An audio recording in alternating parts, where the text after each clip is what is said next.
When I was younger, we came up in the West End of Providence. My dad owned a house there, so he's a Haitian immigrant. He, saved up money, did well for himself, bought a house in the West End.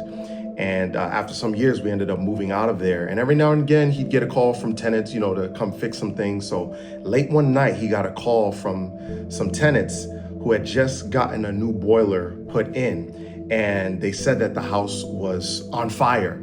So I went with my dad. It's like maybe 9, 10 o'clock at night. And when we came, the house was not on fire. It was just a lot of smoke because the mechanic who put in the boiler set it on top of some wood instead of the concrete floor.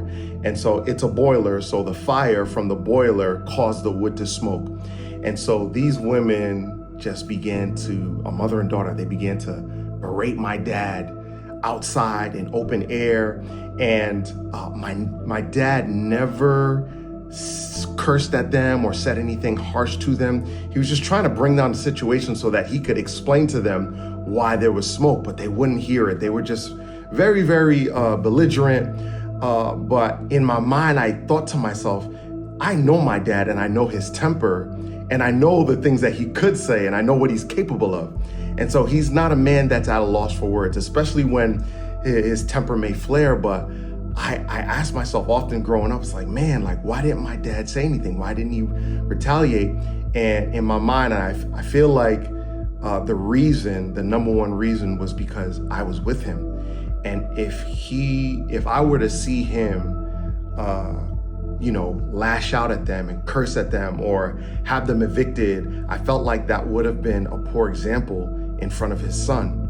And so I think being a good dad means that sometimes you have to swallow some things that you have an answer for, but because of who's watching you, because of the example that you have to set, it means sometimes that you have to keep your mouth shut or hold your peace.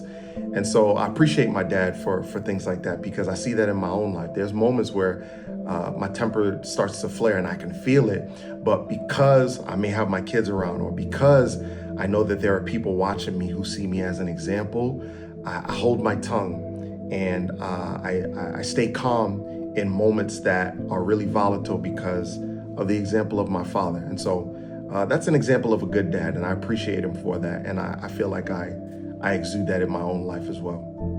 The Good Father Project exists to celebrate the men who show up, the fathers, father figures, and sons shaped by great dads. Throughout the month of June, we're sharing real stories, real moments, and real lessons from real men about what it truly means to be a good father.